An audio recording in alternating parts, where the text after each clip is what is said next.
যারা কর্মফল দিবসকে অস্বীকার করে নিঃসন্দেহে তাদের ঈমান নাই।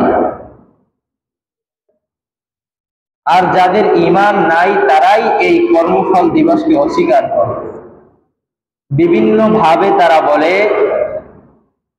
যে আমরা এমনি এমনি হয়ে গেছি, আবার মাটির সাথে মিশে যাব বলে আমাদের আর অস্তিত্ব থাকবে না, আমাদেরকে উঠানো হবে না, হিসাব নিকাশ জান্নাত জাহান্নাম কিছুই হবে না। তো এই জাতীয় বিশ্বাস যাদের, তাদের ব্যাপারে বলতেছে أَرَأَيْتَ الَّذِي يُكَذِّبُ بِالدِّينِ فَذَلِكَ الَّذِي يَدُعُّ الْيَتِيمَ। এবং তারা এতিমকে ঘাড় ধাক্কা দেয়, তারা এতিমকে ঘাড় ধাক্কা দেয়। তারা যারা কর্মফল দিবসকে অস্বীকার করে তারা ছাড়া এতিমকে কেউ ঘাড় ধাক্কা দিতে পারে না। আমার আপনার নবী, যার উসিলায় আমরা জান্নাতে যাইতে চাই, যার সুপারিশে, সেই নবীও কিন্তু এতিম ছিলেন না? আল্লাহ রাসূল সাল্লাল্লাহু আলাইহি ওয়াসাল্লাম এতিমদেরকে এত পরিমাণ ভালোবাসতেন,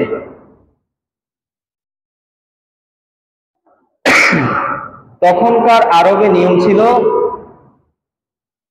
যখন সাহাবায়ে কেরাম যুদ্ধে যাইতেন,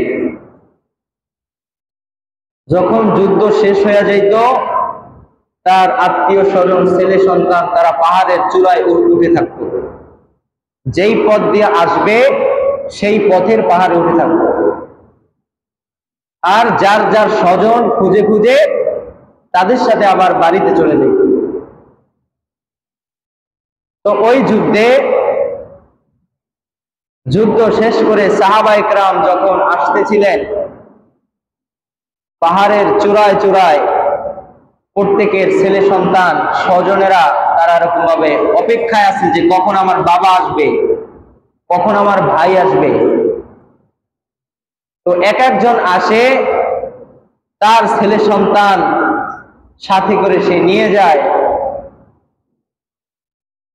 কিন্তু একটা সন্তান তিনি দেখে যে সবাই চলে আসছে, আমার বাবা তো আসে নাই।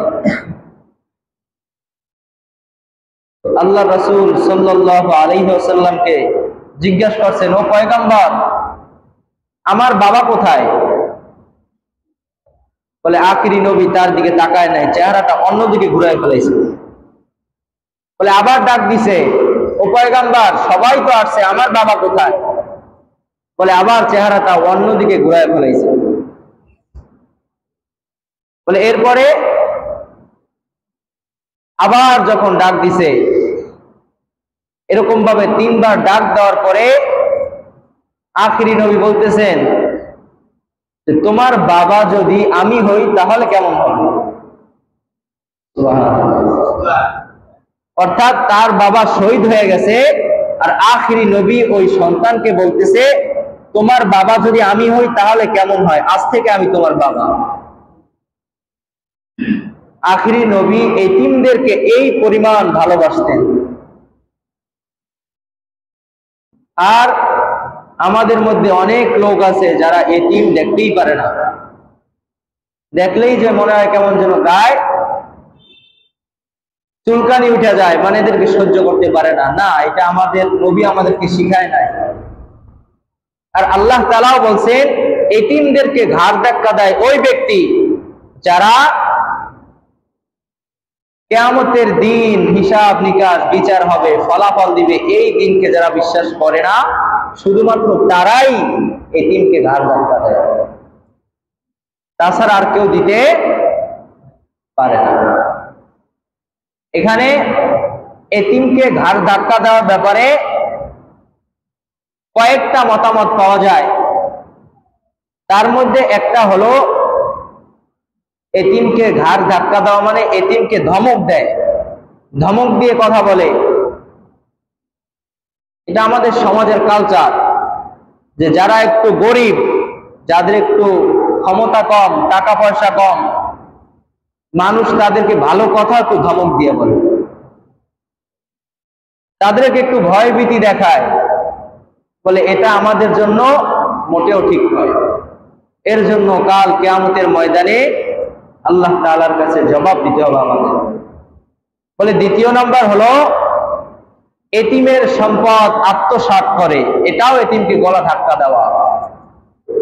এটা তো আমাদের সমাজে অহরহ। বাবা মারা গেছে, ছোট সন্তান রেখে গেছে, বলে চাচা ছোট সন্তানের সম্পদ সব হেফাজতে নিয়ে গেছে। এরকম হাজার ঘটনা আছে। এতিম তো দূরের কথা, গার্জিয়ান থাকলেও তো অনেক সময় গার জোরে ক্ষমতার জোরে নিয়ে যায়। জায়গার দলিল আছে, সব কিছু আছে, কিন্তু তারপরও ক্ষমতা নাই, বিদায় খাইতে পারে না, এমন আছে না অনেক। বলে এতিমের মাল আত্মসাৎ করা, এটাও এতিমকে গলা ধাক্কা দেওয়ার মধ্যেই। 3 নাম্বার ব্যাখ্যা হলো এতিমকে খানা না খাওয়া।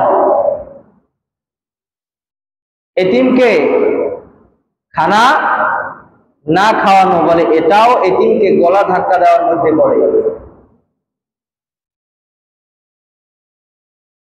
আর 4 নাম্বার হলো এতিমের সাথে সদাচরণ করে না, ভালো ব্যবহার করে না, এটাও এতিমকে ঘাড় ধাক্কা দেওয়ার মতোই। এজন্য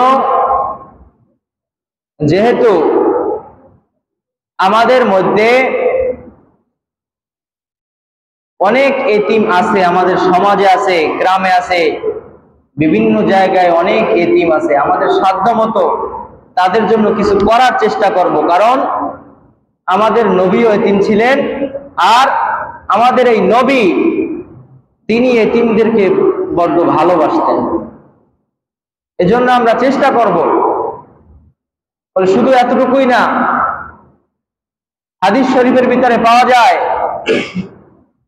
যে আখিরি পয়গম্বর জনাবে মুহাম্মদুর রাসূলুল্লাহ সাল্লাল্লাহু আলাইহি ওয়াসাল্লাম জানায় দিয়েছেন, বলে এতিমের গার্জিয়ান যে হবে, এতিমের গার্জিয়ান যে হবে তার ব্যাপারে বড় সুসংবাদ দিয়েছেন। গার্জিয়ান বলতে কি?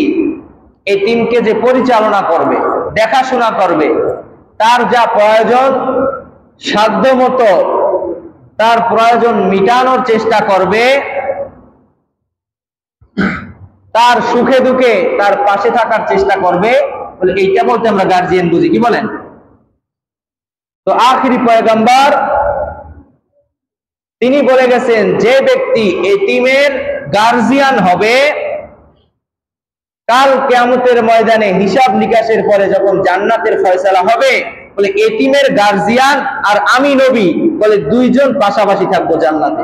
সুবহানাল্লাহ।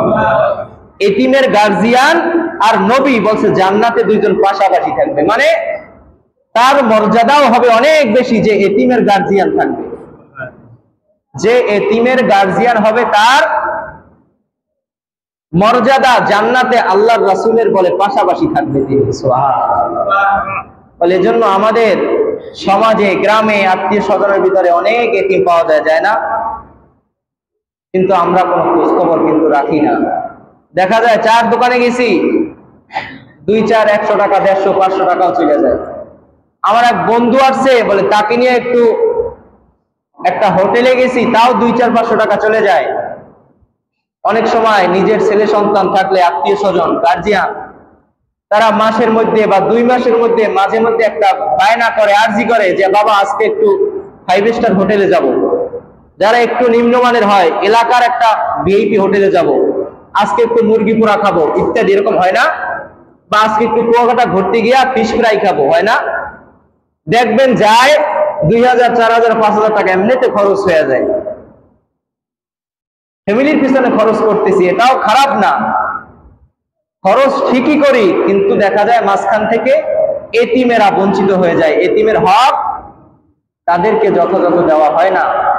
আত্মীয় স্বজনের ভিতরেও আছে, গ্রামগঞ্জে আছে, আমার বাড়ির পাশে আছে, মাদ্রাসায় অনেক এতিম আছে যারা ঠিকভাবে একটা পোশাক পরতে পারে না।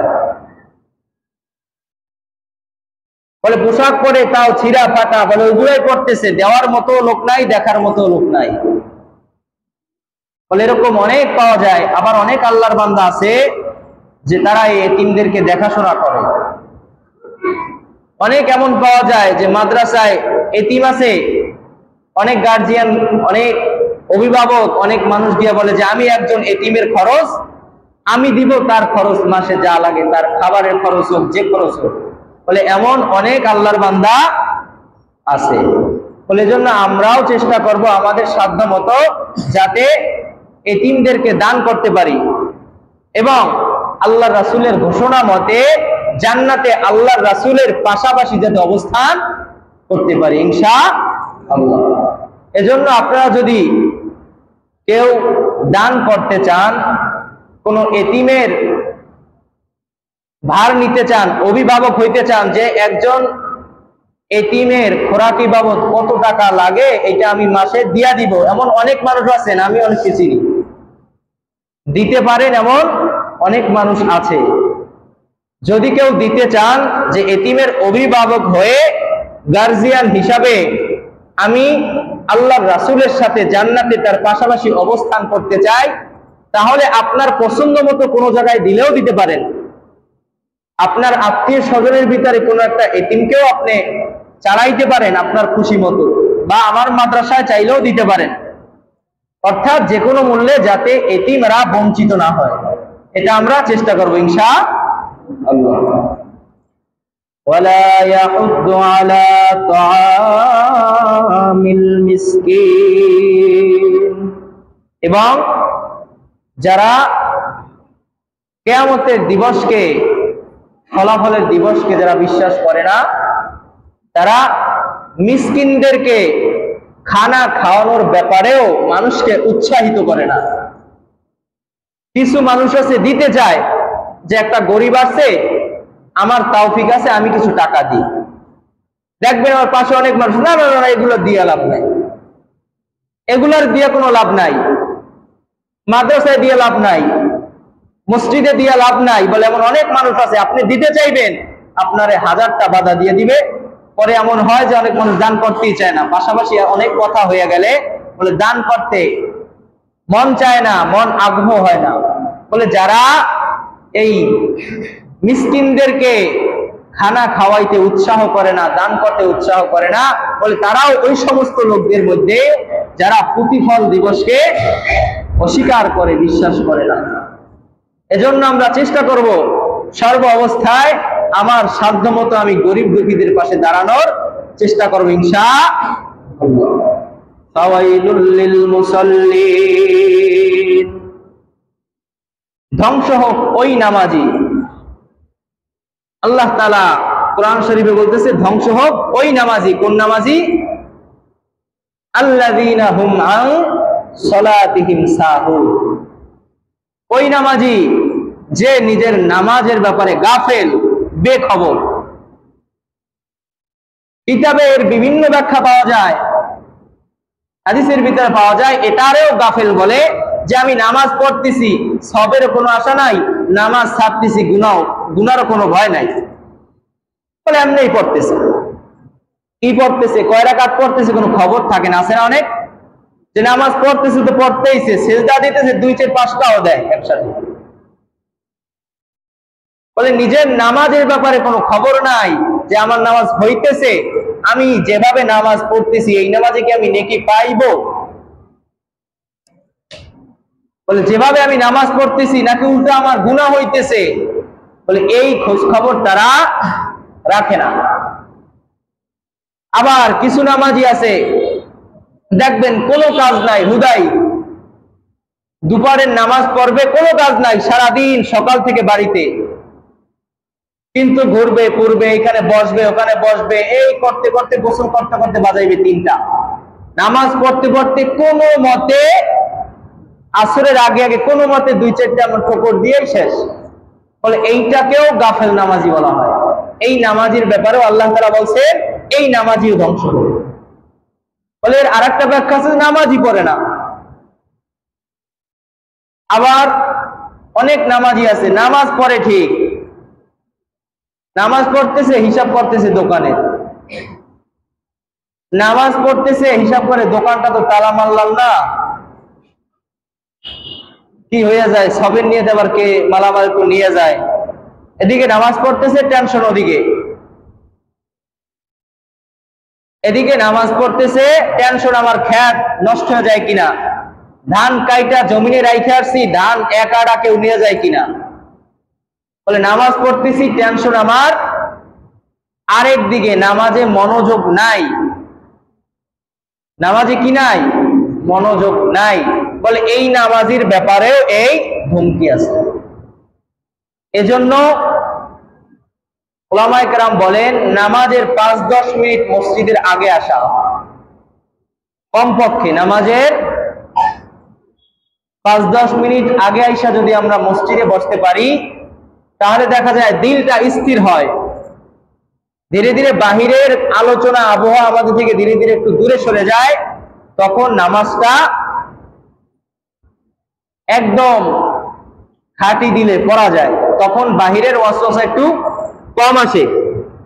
এবং নামাজ যারা পড়ে না, একদমই পড়ে না, তাদের ব্যাপারে অনেক ধমকি আছে। হাদিস শরীফের ভিতরে আছে কাফের এবং মুমিনের ভিতরে পার্থক্য জিনিস কি, মাপকাঠি কি, কোনটা স্বর্ণ আর কোনটা এমিটি সোনা, স্বর্ণ না ভেজাল সোনা, এটা আপনি চেক করবেন কিভাবে? যদি ভালোভাবে মিক্স করে দেয় আপনি স্বাভাবিক চোখ দিয়ে দেখতে পারবেন, বুঝতে পারবেন, হাতে ধরলে বুঝতে পারবেন, হয়তো বেশি অভিজ্ঞ হইলে তারা পারতে পারে, সেটা আলাদা বিষয়। তাছাড়া সম্ভব? বলে সম্ভব না। এজন্য মুমিনকে কাফেরকে বলে এটাও একটা মাপকাঠি লাগবে, লাগবে না? বলে এটার মাপকাঠি হাদিস শরীফে পয়গম্বর আরবি সাল্লাল্লাহু আলাইহি ওয়াসাল্লাম দিয়া গেছেন যে মুমিন আর কাফেরের মধ্যে পার্থক্যকারী হলো নামাজ, যে নামাজ পড়ে সে মুমিন, যে নামাজ না পড়ে সে কাফের। বলে উলামায়ে কেরাম বিভিন্ন ব্যাখ্যা করছেন, কিন্তু মূল হাদিস এটাই, অর্থাৎ মুমিন আর কাফের পার্থক্যকারী একমাত্র নামাজ। বলে এজন্য নামাজ ছাড়ার কোনো কায়দাই নাই, নামাজ ছাড়া কি নাই, কোনো কায়দাই নাই। হাদিস শরীফের ভিতরে আছে উসমান গনি রাদিয়াল্লাহু তাআলা আনহু বলেন, বর্ণনা করেন যেই ব্যক্তি এশারের নামাজ জামাতের সাথে আদায় করলো, সে যেন অর্ধেক রাত্র ইবাদত করার সওয়াব পেয়ে গেল। সুবহানাল্লাহ। রাত্রি গিয়ে আমরা অনেকেই ঘুমাই, কি বলেন?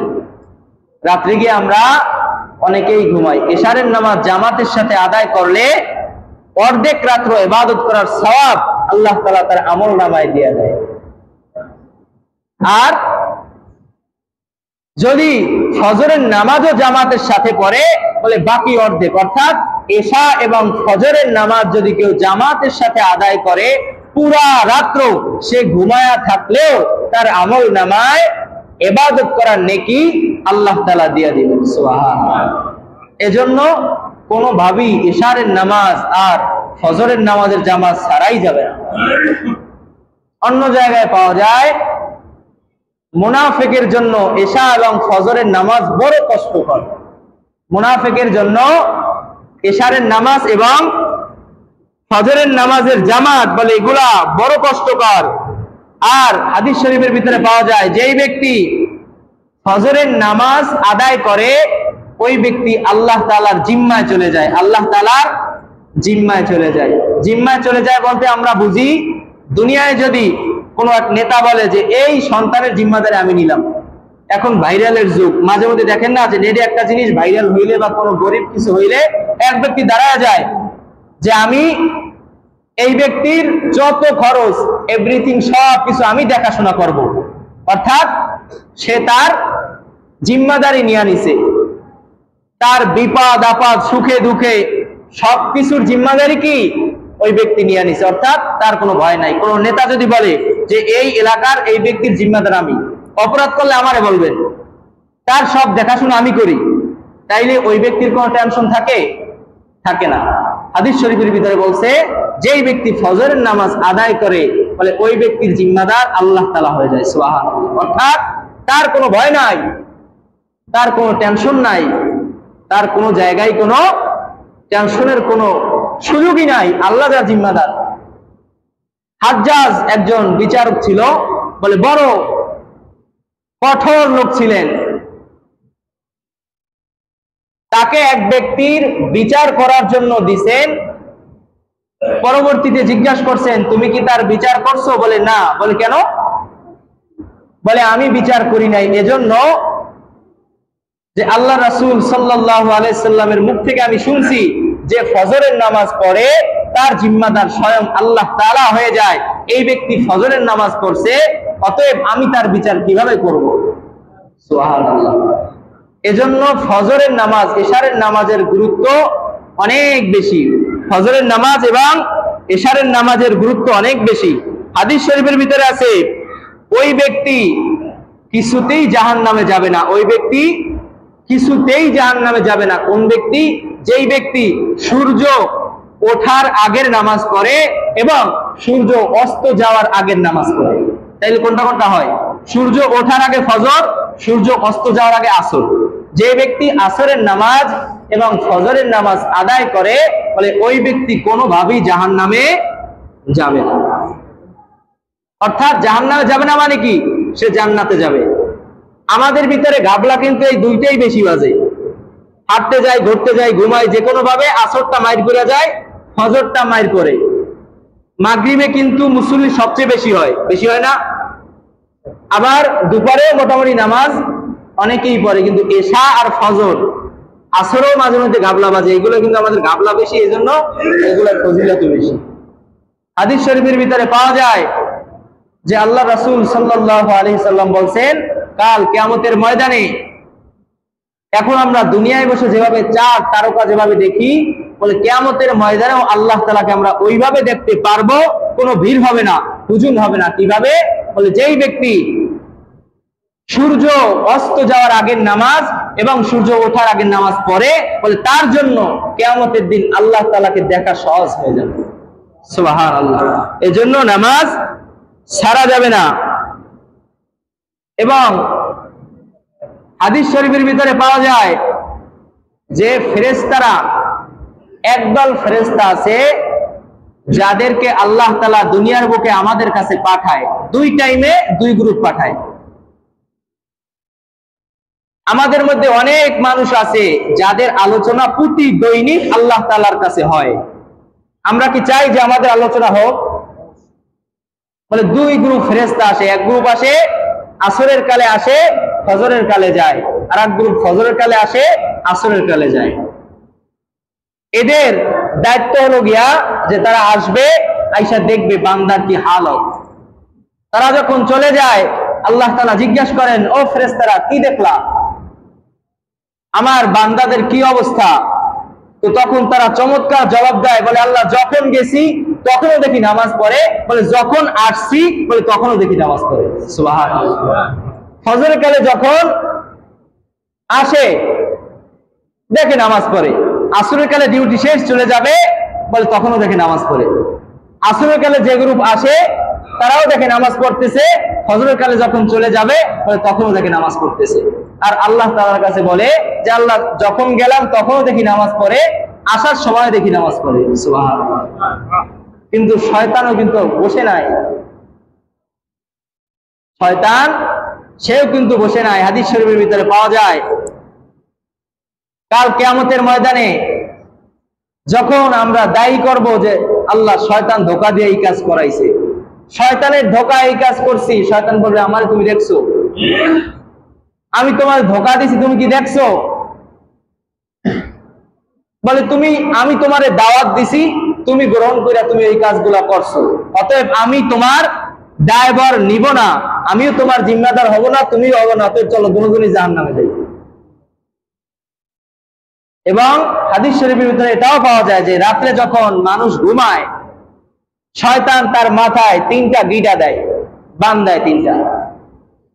যখন বান্দা নামাজ পড়ার জন্য উঠবে বলে একটু গিট দিয়ে দেয় যে একটু পরে ওঠো, এখন অনেক রাত্র বড়, সামনে শীতের রাত্র আসতেছে, রাত্র কিন্তু অনেক বড়, তো গিট দিয়ে দেয় একটা যে রাত্র অনেক বড় আর একটু ঘুমাও, বলে আবার উঠতে চায়, আবার গিট দিয়ে দেয় রাত্র অনেক বড়, আবার উঠতে চায়, বলে আবার গিট দিয়ে দেয় যে রাত্র অনেক বড়।